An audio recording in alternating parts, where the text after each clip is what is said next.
Halo, Assalamualaikum warahmatullahi wabarakatuh. Apa kabar pemirsa? Senang sekali Syahrini Damrianti kembali hadir untuk Anda dalam podcast terkait peluang pengadaan barang dan jasa pemerintah, persembahan Biro Pengembangan Infrastruktur Wilayah dan Pembiayaan Pembangunan Setda Daerah Istimewa Yogyakarta dan juga DPRD Daerah Istimewa Yogyakarta. Luar biasa sekali tentunya saya bersama dengan para narasumber yang kompeten terkait dengan peluang pengadaan barang dan jasa pemerintah. Yang pertama ada Pak Arso Hadiwardono, beliau adalah Subkoordinator Layanan Pengadaan secara Elektronik, Bagian Layanan Pengadaan Biro Pengembangan Infrastruktur Wilayah dan Pembiayaan Pembangunan Setda Daerah Istimewa Yogyakarta. Pak Arso, apa kabar? Kabar baik, Bu. Sehat selalu? Alhamdulillah sehat ini. Iya, terima kasih. Dan kemudian ada Mas Beta Zanial Amirin, beliau adalah staf bagian layanan pengadaan Biro PIWP 2. Kabar baik juga?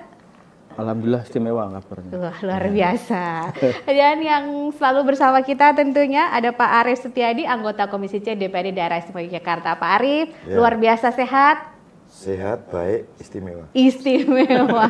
Perjalanan dari Gunung Kidul aman, Pak? Aman, lancar. Iya. Terima kasih sudah meluangkan waktu, Bapak-bapak. Kita akan berbincang terkait dengan peluang pengadaan barang dan jasa pemerintah. Dan kita tahu, pemirsa, mungkin kalau Anda sedikit mengingat terkait pengadaan barang dan jasa ini, kadang orang masih mikirnya, wah, pengadaan barang jasa ini kayaknya lahan-lahan basah gitu. Kayaknya zaman dulu nih sering adanya paling juga yang dapat pengadaannya nanti kenalan-kenalannya sendiri, ordal gitu. Nah, mungkin seiring perkembangan waktu sebenarnya kondisinya seperti apa sih Pak Arsa sekarang? Silakan. Ya, terima kasih Bu Wuri. Jadi dari waktu ke waktu memang PBJ ini banyak disorot ya. Banyak disorot dan kemudian memang banyak sekali perbaikan-perbaikan yang memang sudah dilakukan dalam hal ini baik dari sisi pemerintah pusat, baik kemudian maupun di pemerintah DIY. Ya. Salah satu bentuk transparansinya adalah saat ini semua paket PBJ di DIY itu semuanya sudah masuk ke SIRUP atau misalnya atau kita kenal dengan Sistem Informasi Rencana Umum Pengadaan. Jadi di situ semua paket sudah ada dan di situ pun dari sisi KPK, dari sisi LKPP pun semuanya melihat itu. DIY per 1 April 2024 sudah mencapai 100% alhamdulillah ya, kemarin sudah di tim KPK juga sudah verifikasi data PBJ-nya sekian sudah oke, nilainya sekitar 1,9 triliun di tahun anggaran 2024. Dan ini monggo Pak Ibu nanti di forum ini nanti kita juga merangkul UMK ataupun penyedia-penyedia untuk ikut berpartisipasi untuk meramaikan pengadaan di DIY. Iya, jadi ini sudah memanfaatkan teknologi digital itu juga ya. Ini sebagai upaya mengikuti perkembangan zaman, tapi juga upaya untuk kemudian ada transparansi ke publik. Betul. Begitu juga. Terus juga ini mungkin lebih jelasnya sistem informasi rencana umum pengadaan ya, web SIRUP tadi tuh dan juga katalog elektronik. Gambarannya mungkin seperti apa? Siap. Jadi web SIRUP ini memang web yang kita bisa mengakses semua paket pengadaan di DIY, detail semuanya. Mau yang mulai dari makan minum, yang snack rapat kecil-kecil sampai dengan paket yang ratusan miliar ya. Kalau di tahun ini rencananya kita ada paket konstruksi gedung DPRD Pak Haji, itu sekitar 300 sekian M, juga sudah ada di SIRUP. Jadi semua paket semuanya masuk, nggak ada yang terlewatkan. Kita make sure itu, kita cek day by day. Semua masyarakat juga bisa menyaksikan tanpa login ya, langsung bisa melihat detail, bahkan sampai ke detail kapan akan dilaksanakan, kemudian OPD-nya di mana, kemudian nanti metodenya seperti apa, apakah tender, apakah prosesnya gitu. Yang kedua, saat ini kita juga sedang banyak sekali regulasi-regulasi yang mendukung perubahan, utamanya penggunaan katalog, Bu. Katalog elektronik ini sangat diakselerasi oleh pemerintah, mulai dari Inpres dari Pak Presiden juga menyampaikan untuk menggunakan katalog, kemudian dari LKPP bahkan dari KPK juga menyatakan demikian. KPK bahkan menyampaikan kalau misalnya ada barang di katalog, monggo diproses melalui katalog wajib. Dan kalaupun belum ada di katalog, nanti diproses agar dimasukkan ke katalog. Jadi sebenarnya udah nggak ada pilihan, Pak, semuanya udah masuk ke sana. Harapannya nanti dari UMK monggo nanti ikut berpartisipasi melalui katalog itu, Bu. Iya, jadi ini memang juga keterlibatan UMK ini bisa masuk juga dalam e-katalog. Nanti seberapa banyak UMK yang sudah masuk dalam daftar e-katalog di daerah Istimewa Yogyakarta ini nanti kita akan tanyakan lagi ke Pak Arsa dan juga Pak Beta. Pak Arif, ini transformasi gitu ya, dari dulu yang mungkin secara manual orang mau lelang ini harus ketemu sehingga kemudian ada peluang-peluang dimanfaatkan dalam hal negatif, sekarang sudah menggunakan teknologi. Ini menurut Pak Arief seperti apa? Jadi dalam pelaksanaan pemerintahan yang baik, yang bersih, gitu, saya kira ini keniscayaan. Kita harus menggunakan teknologi informasi dalam setiap pengelolaan berpemerintahan kita. Jadi khususnya di pengadaan barang jasa, saya kira ini sudah pada tahap yang tinggal penyempurnaan lah, saya kira sudah bagus, bahwa penggunaan teknologi informasi khususnya platformnya web Xerox sama katalog ini, jadi DI ini saya kira sudah bagus ya. Dan pada prinsipnya pengadaan barang jasa di DIY ini kan jangan sampai tidak memenuhi prinsip-prinsip pengadaan barang. Harus efektif, harus efisien, harus transparan, dan seterusnya sampai dengan keadilan, sampai dengan akuntabel dan lain sebagainya. Bahkan mungkin kalau DIY saya kira pada tahap sunnah ya. Sunnahnya itu membuat pengembangan begitu, artinya pelaku usaha yang memanfaatkannya semakin luas, betul Pak. Terus UMKM terlibat semakin banyak, gitu. Ini tugas-tugas sunnah yang saya kira memang DIY harus lebih cepat, gitu. Dan saya dengar sudah dapat prestasi begitu harus. Saya kira pengadaan barang jasa di DIY ini selain memanfaatkan teknologi informasi, saya kira outputnya harus lebih atau ada nilai plus tentang misalnya keterlibatan UMKM, keterlibatan penyedia lebih luas, kemudian peningkatan penggunaan produk dalam negeri. Jadi ini bahkan pokoknya kita dorong, kita dukung kan kick off untuk PBJ berkelanjutan. Artinya ramah lingkungan ya. Saya kira ini kita selaku legislatif DPRD DIY tentu sangat mendorong ya, motivasi bekerja sama bermitra dengan pengadaan PBJ ini agar bisa semakin bagus. Iya, jadi tentunya ini memang sudah cukup bagus ya untuk daerah Semoy Jakarta. Kalau disampaikan Pak Arief tadi sudah di level sunnah, jadi nggak cuma yang standarnya, tapi sudah di atas level yang standar. Udah wajibnya itu sudah terpenuhi. Itu output program kegiatan ini terpenuhi. Prinsip PBJ-nya terpenuhi, efisien, efektif, dan seterusnya itu. Kemudian sunnahnya ini kan sudah pengadaan barang jasa ini mendorong pertumbuhan ekonomi, berkontribusi mengurangi kemiskinan, gitu, dan lain sebagainya. Itu sunnah. Bahkan terakhir ini berkelanjutan, memperhatikan kelestarian lingkungan.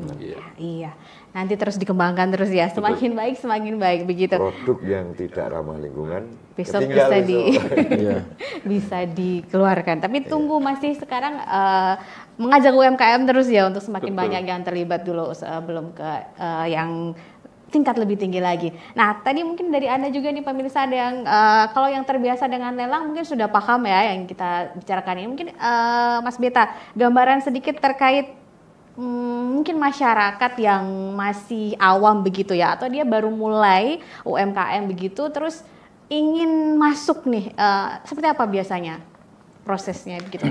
Baik, terima kasih Mbak Wuri. Jadi untuk pengadaan barang jasa pemerintah ini sebenarnya tadi yang disampaikan Pak Arso adalah kita sudah memiliki aplikasi Sirup. Apa yang menjadi belanja pemerintah baik itu APBD atau APBN itu sebenarnya sudah kita infokan nih, terbuka. Semua bisa mengakses tanpa login pun bisa terlihat. Apa sih yang dibutuhkan pemerintah itu dalam tahun anggaran 2024 itu sudah terpublish semua. Nah, tinggal pelaku usaha nih yang bisa menangkap peluang itu untuk bisa berpartisipasi. Bagaimana untuk ada permintaan itu, bagaimana untuk merespon dengan adanya penawaran. Nah, sehingga untuk di era teknologi saat ini memang pemerintah juga mengikuti perkembangan dengan digitalisasi pengadaan. Nah, katalog elektronik ini sebenarnya tidak jauh beda dengan aplikasi oran, aplikasi hijau itu. Sebenarnya kita adalah marketplace yang dibentuk oleh pemerintah. Di situ silahkan untuk pelaku usaha bisa menawarkan produknya. Nanti customer di sini adalah instansi pemerintah, bisa bertransaksi di situ dengan cepat, dengan transparan. Nah, tinggal kembali lagi ke aktifan pelaku usaha nih untuk bisa berpartisipasi di situ, karena kami pun di bagian pengadaan pun kolaborasi nih Pak dengan dinas koperasi seperti itu. Kita ada ya secara berkala kita sosialisasi bimbingan teknis dengan pelaku usaha, gimana sih caranya untuk bisa mendaftar, itu kita selalu aktif nih. Dan kita pun selain offline kita juga rutin Selasa Kamis itu kita melayani pendaftaran itu online via Zoom, kita pandu sampai berhasil tayang itu kita pandu Pak. Nah, tapi emang evaluasinya untuk pelaku usaha itu memang perlu ada keaktifan ya, karena memang sudah kita bantu, kita dorong, kita kawal pun, toh juga pelaku usaha kurang bisa menangkap peluang, kurang aktif, toh juga kami kembalikan ke keaktifan masing-masing pelaku usaha ya, semoga bisa semangat untuk bisa menangkap peluang potensi pengadaan barang jasa murah ini. Dan pemerintah pun juga semakin senang nih, banyak pilihan Pak, banyak pilihan penyedia A, B, C yang kemarin itu cuma terbatas, sekarang makin banyak pilihan nih gitu.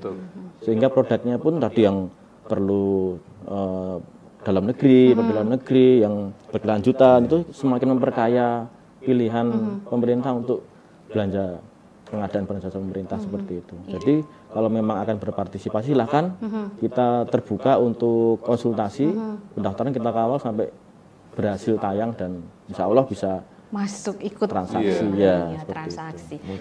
Mungkin PR besarnya kalau e-katalog itu keterlibatan UMK masuk e-katalog, perlu aktif untuk mendaftar.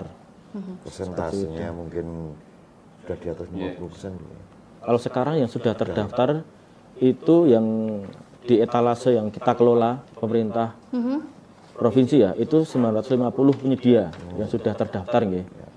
Ya, semoga bisa tambah terus nih, gitu.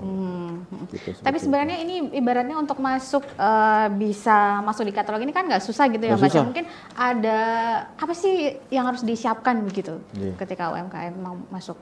Ya tentunya kalau bisa terdaftar itu yang pertama pasti legalitas nih. Legalitas usaha, ada perizinan, ada NIB. Nah di situ yang menjadi apa ya, pintu masuknya adalah NIB itu kan memiliki KBLI masing-masing, punya spesialisasi usaha. Itu yang perlu kita perhatikan, bahwa kita memastikan bahwa pelaku usaha ini memiliki izin atas di bidang apa nih, perdagangan, ya perdagangan, kemudian nanti ada makan minum, mebel dan lain-lain, itu kita pertemukan dengan di kolam-kolam etalase, sehingga bertemu para pelaku usaha yang memang berkompetensi itu. Gitu. Ya, jadi sebenarnya kalau mau lebih jelasnya lagi nanti bisa menghubungi Mas Beta di bagian layanan ini ya. Untuk yang masih penasaran sebenarnya punya usaha, pengen banget bergabung juga di katalog tapi masih ragu-ragu gitu ya, harus gimana nanti bisa menghubungi ke bagian layanan ini ya. Mungkin dikit, jadi timnya Mas Beta ini memang tadi disampaikan tiap Selasa dan Kamis ya Mas Beta, rutin, bahkan ketika awal-awal dulu, ketika awal 2000 atau akhir 2023 itu ketika akan mulai proses pengadaan di masing-masing negara ya, itu peserta BIMTEK-nya Mas Beta dan tim ini banyak juga yang dari luar DIY, bahkan dari Kalimantan, dari sana, karena mungkin informasi di Kalimantan mungkin masih banyak yang belum clear, kemudian joinnya ke Zoom-nya di DIY, Jogja, nanya-nanya ini gimana, oh ini Pak, ketika kemudian dijelaskan, dari mana nih Pak? Dari Kalimantan loh, maksudnya di provinsi mana, mau di sini, oh gitu ya, asik, tapi ya senang sih kita bisa bantu banyak UMK itu Bu. Tapi ini juga menjadi tantangan juga untuk yang lokal DIY untuk juga segera masuk gitu ya. Ya, kita akan lanjutkan lagi perbincangan kita pemirsa terkait dengan peluang pengadaan barang dan jasa pemerintah bersama Pak Aris Tiadi dari Komisi C DPD Daerah Istimewa Yogyakarta, Mas Beta Yainal Amirin dari staf bagian layanan pengadaan di Biro PIWP2 dan juga Pak Arso Hadiwardono, subkoordinator layanan pengadaan secara elektronik, bagian layanan pengadaan, Biro Pengembangan Infrastruktur Wilayah dan Pembiayaan Pembangunan Setda Daerah Istimewa Yogyakarta. Tadi juga sudah disampaikan terkait berapa yang sudah masuk di e-katalog, kita nanti akan perjelas lagi. Tetaplah bersama kami.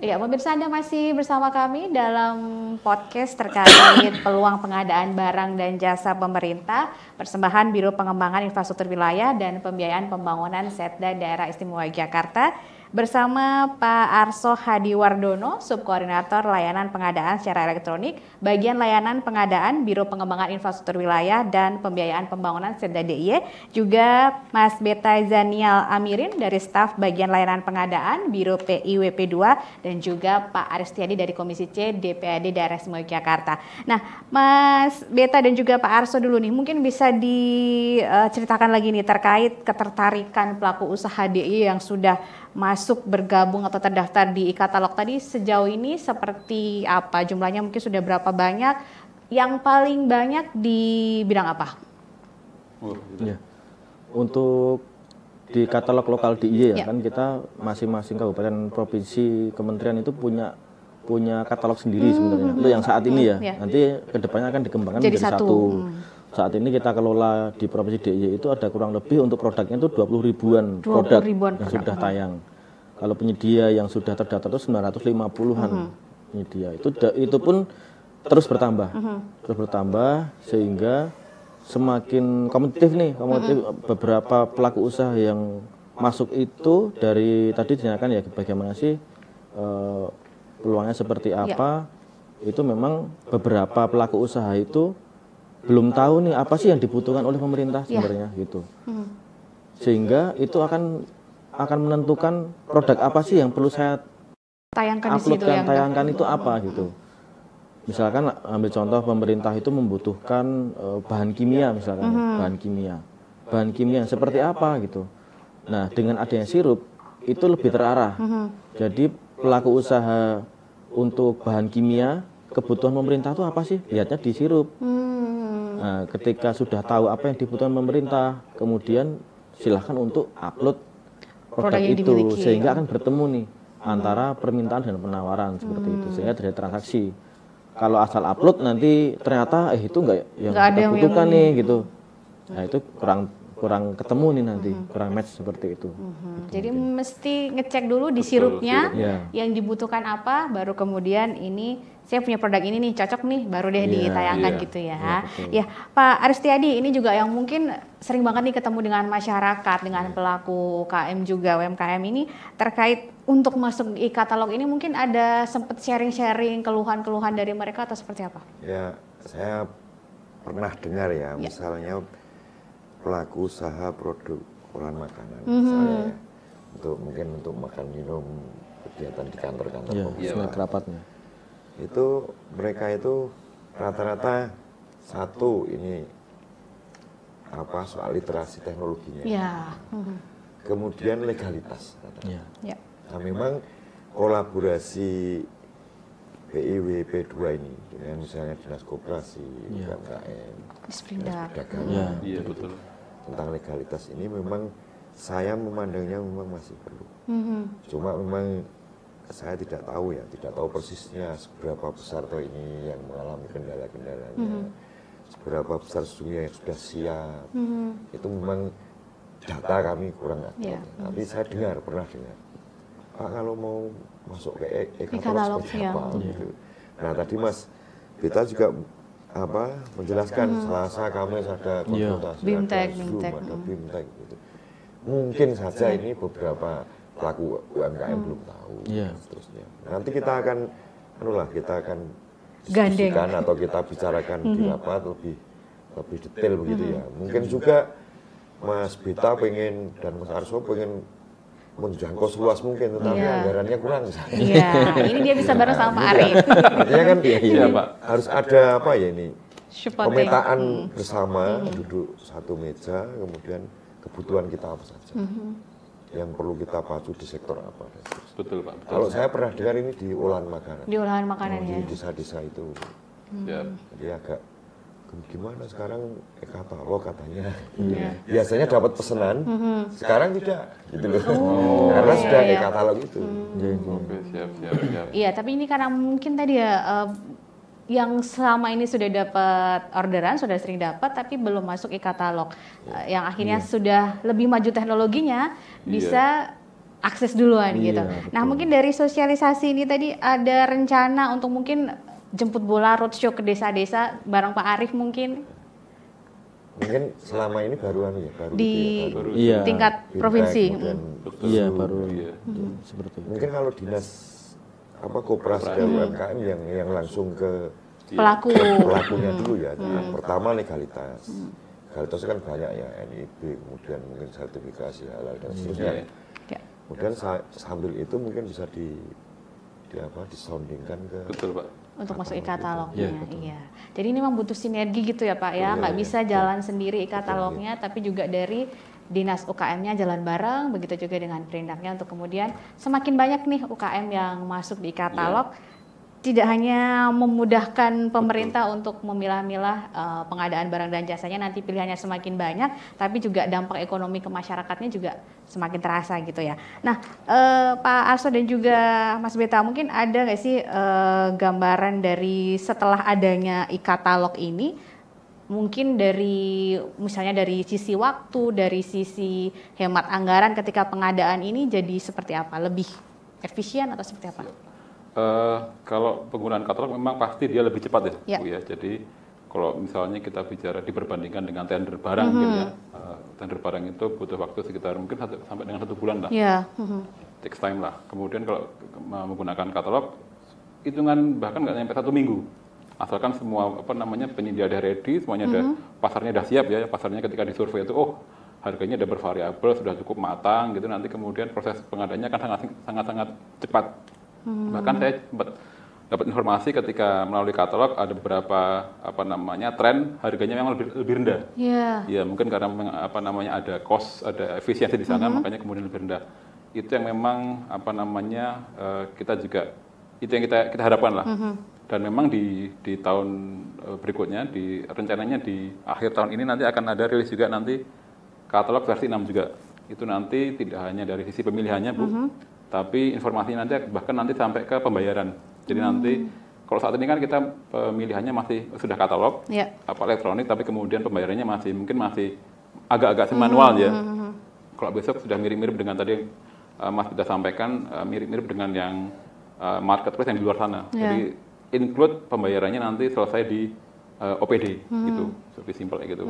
Jadi semakin dimudahkan gitu ya untuk yang ikut di sana, baik juga pemerintahnya yang dalam melakukan pengadaan ataupun juga mereka yang terlibat sebagai yang masuk pengusahanya gitu ya. Nah, ini juga produk-produk lokal yang masuk ke e-katalog ini baru-baru ini juga karena memang ada kewajiban 40% produk jasa UKM ini menggunakan produk dalam negeri gitu ya dalam pengadaan. Ini DIY juga baru-baru ini mendapatkan penghargaan di INA Buyer Award 2024, ini kategori pemerintah provinsi dari Kementerian Koperasi UKM yang cukup besar, pembelian produk UMKM dan koperasi terbesar dalam pengadaan barang dan jasanya. Ini sudah dapat penghargaan penggunaan produk lokalnya, mungkin masih ada upaya ingin ditingkatkan lagi. Pasti Bu, pasti kita akan coba terus. Terakhir ini kita upload kita tayangkan yang memang ciri khasnya DIY itu gamelan ya, Mas Bita, berhubungan dengan keistimewaan ya. Jadi memang di tempat lain belum ada, Pak Arief ya, etalase lain belum ada. DIY kita tampilkan etalase gamelan. Harapannya nanti misalnya ada kementerian segala macam yang butuh pengadaan gamelan, nanti bisa melirik katalognya DIY, kemudian bisa membeli barang-barang dari UMKM-nya DIY yang kemudian yang dia sudah menayangkan barangnya di etalase tadi, Bu. Jadi memang kita pasti akan cari inovasi supaya terus nanti supaya nanti semakin banyak nih peluang buat DIY. Betul, karena ini kayak kita punya akses kemana saja nih, Bu, kalau udah di katalog, Bu. asalkan barangnya udah naik ke katalog, nanti tinggal si penjual itu ngirim linknya ke misalnya ke Kalimantan. Ini loh saya punya apa namanya kalau di sana kan sering-seringnya itu kalau seminar kit mungkin ya, seminar kit mungkin butuh apa namanya tas atau butuh hal-hal apa namanya barang-barang yang kerajinan kayak gitu. Nanti dia tinggal kirim linknya kemana, kemudian si orang tadi karena memang sekarang kewajibannya melalui katalog pasti si OPD tadi pasti juga akan sangat terbantu. Oh cocok nih, kita butuh ini kok ada penyedia di Jogja yang sudah punya barangnya, bisa kita beli nih, kayak gitu. Jadi ini biarpun daftarnya di e-katalog Jogja gitu ya, tapi ketika kemudian semua wilayah termasuk pemerintah pusat ataupun juga provinsi lain yang juga melakukan pengadaan ini bisa akses juga gitu. Iya, bahkan berapa kali Mas Beta mengalami apa namanya penyedia di DIY datang ke kami, datang ke Mas Beta gini, Pak Beta, ini saya tuh kemarin habis pameran. Cuman kemarin barang saya mau dibeli, cuman dia mintanya lewat katalog ini apa namanya. Bisa nggak ya kemudian saya juga menawarkan barang saya di katalog kayak gitu.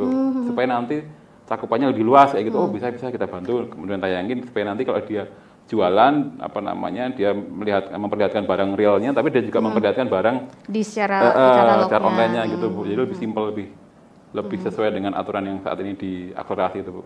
Iya, nah ini Pak Arief, ini luar biasa peluangnya untuk daerah Semagikat. Apalagi mungkin dia kan kreatif-kreatif gitu ya, jadi mungkin ada produk-produk yang bisa cocok juga di e-katalog yang bisa nanti diakses di seluruh Indonesia. Dari Pak Arief mungkin ada dukungan ini biar semakin banyak UMKM yang masuk di e-katalog ini, terus juga belanjanya dari pemerintah ini makin banyak pakai produk UMKM Jogja juga.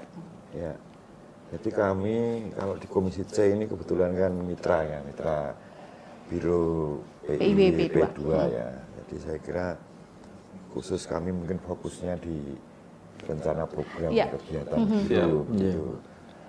Tentu konsekuensinya adalah di penganggaran. Nah, memang ini kalau kita baca peluang dari diskusi kita ini, instrumen pengadaan barang jasa ini apa ya? Menurut saya tidak hanya sekedar pengadaan barang jasa ini tidak ada masalah, kemudian inputnya sekian, outputnya sekian cukup. Tapi ini sudah berkembang, jadi berkembang kepada bagaimana kemudian pelaku usaha ini bisa meningkatkan kapasitasnya. Kemudian kalau kita kaitkan dengan, Mas misalnya sih bisa memanfaatkan pengadaan barang jasa pemerintah itu lebih luas, berarti kan indeks Gini rasionya itu bisa turun juga karena ada pemerataan seperti itu. Terserapnya anggaran, katakanlah Pak Arso tadi 1,9 triliun. Terserap anggaran dengan baik, dengan benar, ini tentu pertumbuhan ekonomi di DIY ini. Apalagi kita bisa masuk ke APBN atau pengadaan barang jasa yang dari pusat dan lain sebagainya. Jadi persoalan PBJ ini menjadi kompleks menurut saya, perlu kita bicarakan dengan baik, perencanaan program kegiatan di PIWP 2 ini sebaik mungkin sehingga pelaku UMKM semakin banyak, koperasi semakin banyak, kemudian kita bisa mengakses sumber pendanaan dari tidak hanya dari APBD DIY, perlu kita pikirkan. Nah, soal kemudian anggaran tentu kami punya kewenangan fungsi penganggaran nanti kita bicarakan di rapat kerja. Mudah-mudahan PIWP 2 mungkin bisa lebih inovatif, bisa lebih inovatif makin dan banyak, makin kerja keras. Karena ini saya kira fungsinya tidak hanya di input, outputnya ada begitu, tidak. Saya kira sudah berkembang ke arah meremen lah Mbak. Iya, udah inovasi. Iya, tapi ini Pak Arief, kemiskinan, efeknya luar biasa begitu ya, ada multiplier effect dari e-katalog ini sendiri, dan tidak hanya sekedar pekerjaannya bisa cepat selesai, lebih mudah, tetapi efek ke masyarakat ini yang jauh luar biasa begitu. Nah, ini juga tadi kan Pak Arief ngendiko ini nanti juga siap mendukung untuk penganggaran, terus biar makin inovatif, makin berkembang juga PIWP 2. Ini perkembangannya PIWP 2 pengadaan ini kan masih bagian gitu ya, di bagian layanan pengadaan. Nah, ke depan mungkin ada perkembangan menjadi biro tersendiri atau seperti apa Pak Ars? Iya, Bu Wuri, jadi rencananya nanti memang di 2025 PLP nanti akan diamanahkan untuk dalam bentuk biro aja. Jadi nanti harapannya kita bisa lebih luas, lebih mungkin punya ya karena kita diberikan rumah yang lebih besar, mungkin harusnya kita punya tanggung jawab yang lebih besar lah, kita mungkin ya. Gitu. Iya. Gimana Pak? Sementara ini catatan saya kalau rapat itu bagian ini kecil. Iya. Nah itu Pak, kalau besok jadi biro, jadi dari rapatnya Maret, cepat gitu. Iya. Rapatnya cepat, betul ini betul. Jadi pernah ada semacam ya. Kalau ada aduan, anggarannya ada enggak? Kan gitu. Aduan dari masyarakat atau penyedia barang. Kemudian dari paket-paket yang ada ini sekian biar tertangani cepat, anggarannya sudah ada enggak? Cepat banget karena mungkin anggarannya memang kecil ya, efektif, efisien mungkin, tapi saya kira ke depan perlu inovasi itu. Jadi kalau katakanlah tugas semakin target kita UMKM yang masuk e-katalog semakin banyak misalnya, itu mungkin menjadi tugas koperasi UMKM.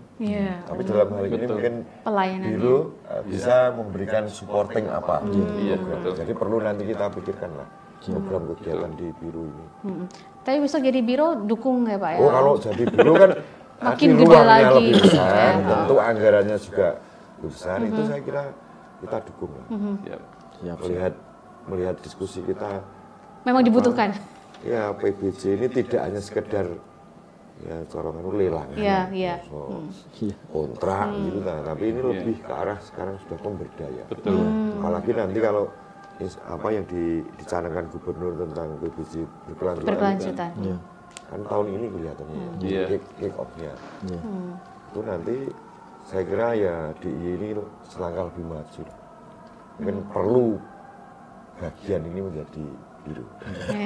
Siap. Iya. Tugasnya berat loh itu, Mbak.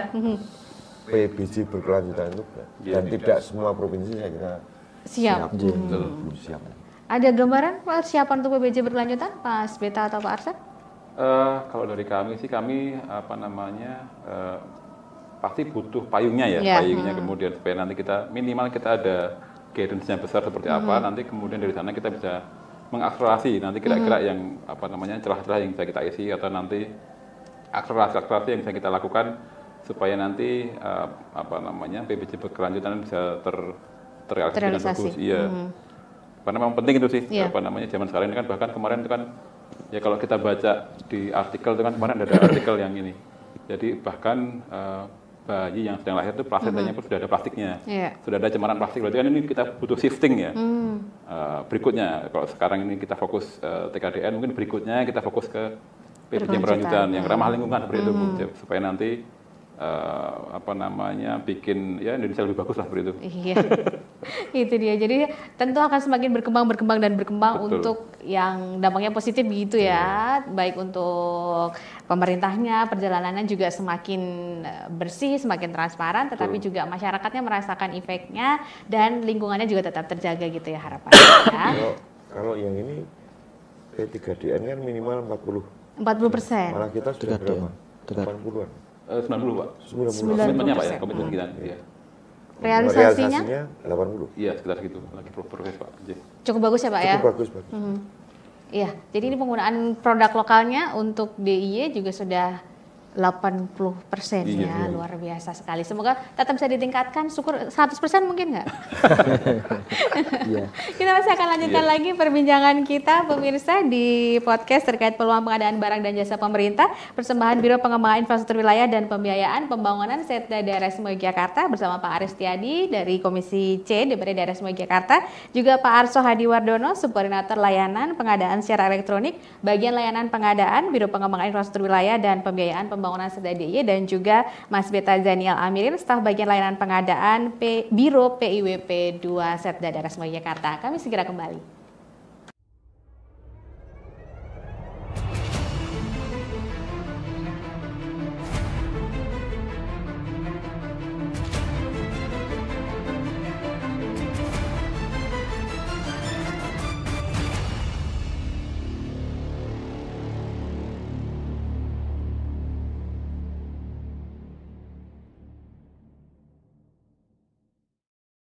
Ya, pemirsa, Anda masih bersama kami dalam podcast terkait peluang pengadaan barang dan jasa pemerintah, persembahan Biro Pengembangan Infrastruktur Wilayah dan Pembiayaan Pembangunan Setda Daerah Istimewa Yogyakarta. Bersama Pak Arif Setiadi dari Komisi C DPRD Daerah Istimewa Yogyakarta, juga Pak Arso Hadiwardono, Subkoordinator Layanan Pengadaan Secara Elektronik, Bagian Layanan Pengadaan Biro Pengembangan Infrastruktur Wilayah dan Pembiayaan Pembangunan Setda DIY, serta Pak Beta Janial Amirin, Staf Bagian Layanan Pengadaan di Biro PIWP 2. Ini terkait e-katalog dan juga web sirup tadi ya. Terkait e-katalog ini kalau mungkin dulunya secara manual gitu kita bisa ngecek langsung nih kualitasnya.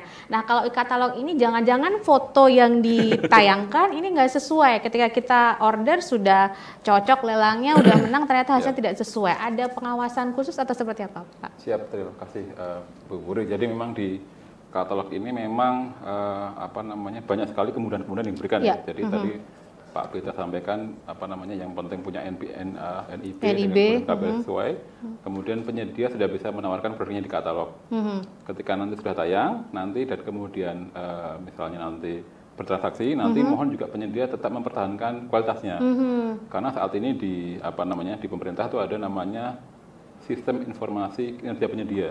Jadi di situ mengumpulkan semua data-data kinerja yang diberikan oleh PPK. Jadi jangan sampai nanti kemudian ketika sudah bertransaksi dan kemudian barangnya kurang bagus misalnya gitu ya, itu nanti kemudian PPK memberikan nilai kurang bagus, itu nanti impact-nya ke teman-teman ke penyedia. Itu yang memang harus hati-hati.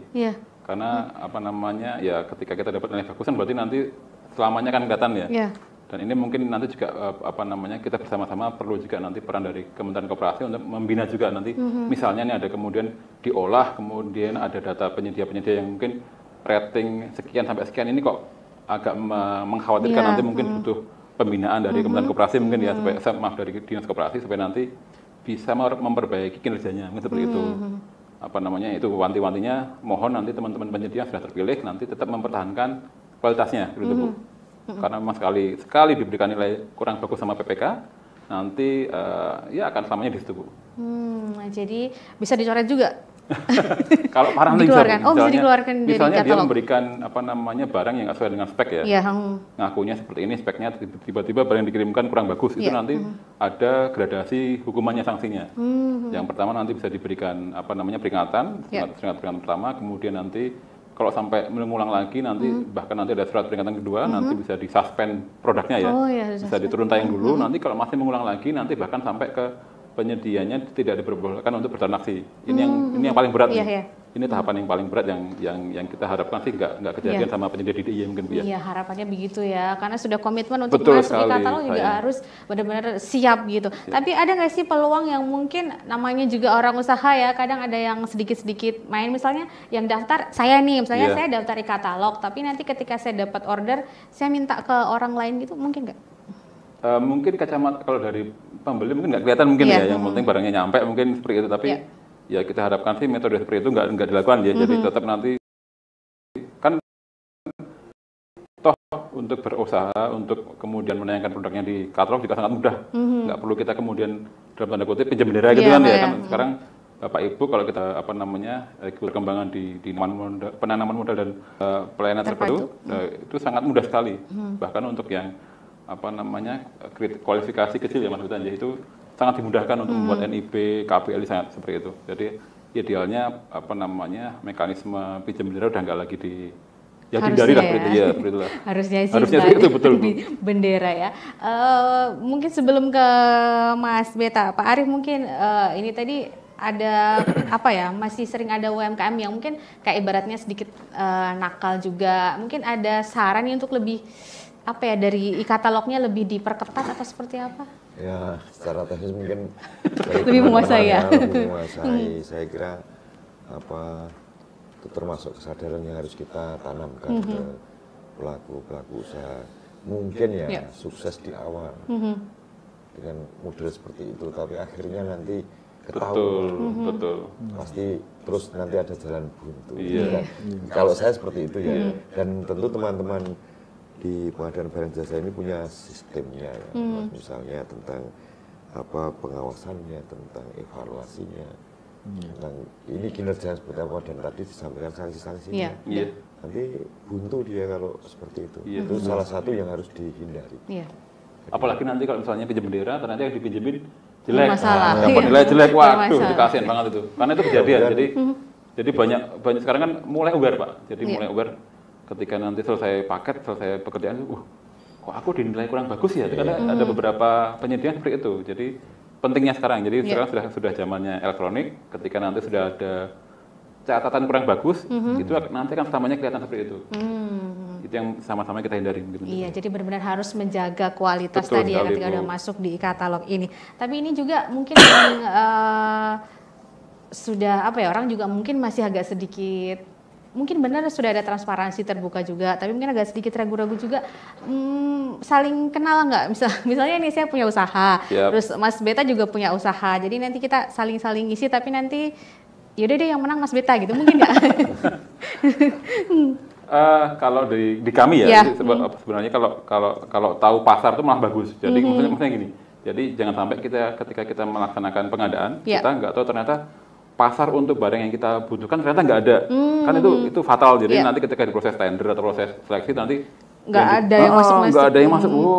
Jadi kalau kemudian kita mengetahui pasar seperti apa sih barang yang saya inginkan, ternyata di pasaran tuh banyak kok. Berarti ini bentuknya seperti ini, berarti ini peluangnya nanti untuk kemudian terjadi gagal tender itu kecil. Itu kan itu perlu juga tuh.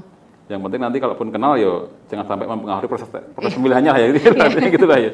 Itu yang memang kita jaga tuh Bu. Iya, jadi tetap ya bahwa dari personality untuk kemudian menjaga ini tetap jadi kuat juga, tetap harus dipelihara juga. Nah, Mas Beta Daniel Amirin ini juga yang sehari-hari mungkin lebih banyak bertemu dengan UKM yang juga mencoba e-katalog begitu, mendaftar e-katalog. Mungkin ada cerita-cerita khusus Mas yang terkait e-katalog ini yang dari DIY mungkin seperti apa? Ya.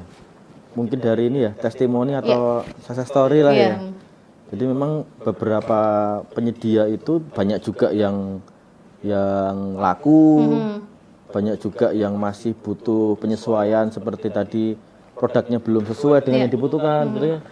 Ada penyedia juga nih yang terdaftar di katalog itu. Memang tadi kan kalau kita bahas mengenai peluang ya atau potensi, itu kalau sudah Bapak Ibu, mungkin ada pelaku usaha yang nanti nonton ya, itu nanti silahkan untuk mendaftar di katalog, karena kalau sudah masuk katalog itu pemasarannya itu sudah menjangkau seluruh Indonesia gitu. Jadi banyak juga testimoni dari pelaku usaha itu yang bahkan kewalahan nih untuk menerima order dari luar daerah, seperti dari Sumatera, dari Jakarta, Bandung, bahkan dari timur, dari Bali dan lain. Itu memang potensi di DIY ini kan, misalkan batik ya. Ya kalau orang niat batik kan ya pasti referensinya Jogja gitu kan. Tadi udah sampaikan gamelan gitu. Itu belum ada beberapa instansi juga yang melakukan kunjungan dinas atau acara-acara itu di Jogja gitu. Sehingga itu potensi seperti hotel, seperti jasa dokumentasi, media, itu juga sebenarnya potensi, karena mereka itu melakukan kunjungan atau acara di Jogja itu tentunya membutuhkan pelaku usaha nih untuk bisa sebagai penyedia untuk realisasi anggaran gitu kan.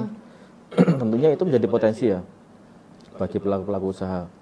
Tapi di situ juga perlu komitmen atau meningkatkan kompetensi pelaku usaha nih. Ketika ada order atau ada instansi di luar DIY yang membutuhkan produknya itu sebisa mungkin dipenuhi gitu kan. Karena kalau sudah ada pesanan dari luar itu memang harus berkomitmen nih untuk bisa memenuhi pesanan gitu kan. Ada cerita Mas ya? Ada juga yang dapat pesanan dari ada mebel ya, mebel itu pesanan dari Riau gitu. Karena mungkin ya karena keterbatasan pengalaman ke sana gitu kan, jadi agak ragu gitu, wah ini bener nggak ya di sana gitu kan. Meskipun sebenarnya kalau sudah transaksi di katalog itu kan sudah jelas anggarannya itu ada Pak ya, udah nyambungnya ke sirup, instansi itu jelas punya anggaran, karena kalau tidak ada anggaran, tidak tertuang di DPA atau di sirupnya datanya kan itu nggak akan bisa bertransaksi gitu. Cuman karena mungkin tadi ya kompetensinya untuk menerima pesanan dari luar itu masih ragu dan lain-lain, itu sebenarnya sayang untuk dilewatkan gitu ya. Potensi-potensi itu sebenarnya itu bukti bahwa customernya itu nggak cuma DIY gitu. tapi juga di luar sana itu tuh banyak yang nunggu produknya DIY. Kayak apa sih? Jangan sampai butuh batik belinya malah di Jakarta gitu kan. Padahal kita produsennya gitu misalnya. Jangan sampai beli gamelan kok malah di Bandung gitu. Toh mungkin dari Jakarta Bandung itu ngambil dari Jogja gitu kan, sayang kan peluang-peluang itu gitu. Sehingga silahkan untuk bisa berpartisipasi, peluang di sana luas. APBN juga menunggu, APBD daerah lain juga menanti gitu kan. Souvenir itu juga butuh banyak, pakaian dinas itu juga ada batik, itu juga ambil dari Jogja juga sudah banyak gitu. Nah itulah nanti peluang-peluang itu kita juga menyediakan kok etalase seragam, itu juga mengakomodir batik, souvenir kita ada juga, belum kuliner loh, belum masuk kuliner kan ini. Pasarnya luas. Kita di sini juga mensupport untuk pemasaran. Kita pengennya kan terdaftar itu juga nanti tentunya laku nih, laku sehingga itu menjadi menggerakkan perekonomian provinsi gitu kan. Tentunya itu harapan kami adalah kita bisa berpartisipasi ya, bisa memberikan kontribusi terhadap peningkatan perekonomian di daerah ya. Iya. Jadi ini memang peluangnya besar sekali. Ketika sudah masuk e-katalog ini tidak hanya untuk DIY, tapi bisa seluruh Indonesia, baik itu pemerintah pusat ataupun juga pemerintah daerah lain. Dan tadi catatannya kalau udah ada di sirup ini anggarannya udah pasti ada, nggak usah takut-takut deh, gitu ya, nggak usah udah dipesen, aduh nanti dibayar nggak, udah nggak perlu karena pasti sudah ada anggarannya gitu ya. Ini juga yang menjadi catatan untuk para pelaku usaha untuk kemudian lebih banyak belajar lagi, mungkin bisa lebih tahu informasi lagi terkait pengadaan barang dan jasa. Dan mungkin Pak Arso bisa closing statement begitu ya di perbincangan kita sore hari ini. Siap. Silakan. UMKM mohon jangan ragu-ragu untuk kemudian mencoba untuk masuk ke katalog ya. Karena sekarang udah eranya digital, semuanya sudah terbuka. Ketika barang UMKM itu udah masuk ke etalase, maka itu bisa diakses oleh semua Pemda di Indonesia. Seluruh Indonesia. Jadi sayang kalau peluang ini dilewatkan begitu ya. Dari Mas Beta mungkin yang sering menghadapi UMKM, silakan. Untuk bisa berpartisipasi ya di pengadaan barang jasa itu mungkin banyak belajar. Karena memang pelaku usaha itu sudah mikir ribetnya gitu, Pak. Udah mikir wah nanti ribet ini loh, belum dicoba udah ribet. Menyerah gitu. Duluan. Ya, dan kita pun sudah tersedia kok, nggak perlu datang ke kantor, kita pun sudah siap support online nih, kita bisa Zoom, bisa ada Telegram, kita WA pun ready gitu, nggak perlu repot-repot ke kantor, silahkan. Kita terbuka untuk kita dampingi sampai berhasil tayang. Mau mencari pelanggan kita tayangkan di sirup ini loh, kebutuhannya ini, silahkan. Sehingga kembali lagi ke pelaku usaha nih, keaktifannya. Yaitu memang harus mengikuti perkembangan zaman teknologi seperti ini, sehingga yang lebih cepat untuk belajar teknologi tentunya dia akan lebih bisa jadi pemenang gitu, gitu. Mas Beta mungkin bisa diceritakan ulang sosialisasinya selama ini bisa diakses di mana aja untuk masyarakat? Kalau untuk media konsultasi itu bisa buka di lps.jogjaprof.go.id. Di situ ada konten khusus, di situ berisi beberapa informasi termasuk di nomor 4 ya. Nomor 4 itu ada informasi mengenai konsultasi online dan WA ataupun Telegram tadi bisa diakses di situ. Dan itu pun kita ada pengumuman berjalan ya Mas ya, ada stiker. Itu kita sebenarnya running text itu juga kita untuk tadi yang Pak Arif sampaikan mungkin belum terinformasikan secara luas dengan pelaku usaha ya. Memang kita keterbatasan untuk mempublikasikan kan, kita di web sudah sampaikan, kita cetak banner juga sudah, kita sosialisasi, kita tayangkan di PowerPoint, mungkin informasinya perlu diperluas lagi Pak ya, agar bisa lebih menjangkau pelaku usaha seperti itu. Jadi itu bisa silahkan. Yang mungkin masih namanya juga masih usaha baru, masih belum paham dengan usaha teknologi digitalnya, Mas mungkin bisa datang kemana gitu, ke kantornya di mana? Silakan. Kami bertempat di bagian layanan pengadaan di Komplek Kepatihan di unit 7. Kalau masuk itu gedungnya paling pojok kiri, paling utara, itu lantai 3. Di situ kami sudah siap di situ menunggu. Bapak Ibu pelaku usaha yang siap berkonsultasi online offline kami siap. Silakan. Iya, itu dia. Jadi Anda yang mungkin masih ragu-ragu, merasa masih mau daftar di katalog, takut salah, bisa datang langsung ke bagian layanan pengadaan di Biro Pengembangan Infrastruktur Wilayah dan Pembiayaan Pembangunan ZDDIY di Kompleks Kepatihan gitu ya. Nah, Pak Arief Setiadi, terkait peluang pengadaan barang dan jasa pemerintah ini mungkin masih ada harapan dan dukungan dari DPRD, monggo silahkan. Ya, terkait dukungan nanti di rapat kerja ya. Siap, kan gitu. Siap. Terus saya berharap memang ada inovasi atau kreasi tentang program kegiatan yang mungkin bisa menutup kendala-kendala selama ini. Gitu. Kalau ada roadmap bagiannya di biro ya tentu kita kasih nanti, kita dorong betul. Yang saya kira pokok di diskusi ini saya berharap PBJDIY ini profesional gitu. Jadi profesional, kemudian penuh integritas. Prinsip-prinsip pengadaan jasa pemerintah DIY ini terpenuhi. Gitu. Tidak ketinggalan zaman pemanfaatan digitalisasi teknologi informasi. Wah, top gitu. PBJDIY yang bernilai tambah. Iya. Saya kira itu Mbak, harapan-harapan kami. Ya, jadi tidak hanya menjadi sesuai standarnya gitu ya Pak ya, tapi sunahnya tadi harus semakin banyak gitu ya. Ya, terima kasih Pak Arief Setiadi, anggota Komisi C DPRD DIY, juga Pak Beta Zenial Amirin, staf bagian layanan pengadaan Biro PWP 2. Terima kasih informasinya, dan juga Pak Arso Hadiwardono, subkoordinator layanan pengadaan secara elektronik bagian layanan pengadaan Biro Pengembangan Infrastruktur Wilayah dan Pembiayaan Pembangunan ZDDIY. Terima kasih banyak sudah berbagi informasi. Pak Arief juga ditunggu dukungannya secara real di rapat kerja ya. Dan Bapak Ibu Anda pemirsa, terima kasih Anda sudah bersama kami dalam podcast terkait pengadaan barang dan jasa pemerintah, persembahan Biro Pengembangan Infrastruktur Wilayah dan Pembiayaan Pembangunan Setda Daerah Istimewa Yogyakarta dan juga DPRD Daerah Istimewa Yogyakarta. Perbincangan kita semoga bermanfaat untuk Anda, dan masih butuh lagi Anda keterlibatan para UMKM untuk masuk di katalog agar kemudian pengadaan barang dan jasa di daerah Istimewa Yogyakarta yang sudah memanfaatkan perkembangan teknologi untuk transparansi dan efisiensi ini juga berdampak positif untuk pertumbuhan ekonomi masyarakat dan juga peningkatan kesejahteraan masyarakat daerah Istimewa Yogyakarta. Syurida Marianti, terima kasih. Wassalamualaikum warahmatullahi wabarakatuh. Waalaikumsalam warahmatullahi wabarakatuh. Cukup? Oke, terima kasih.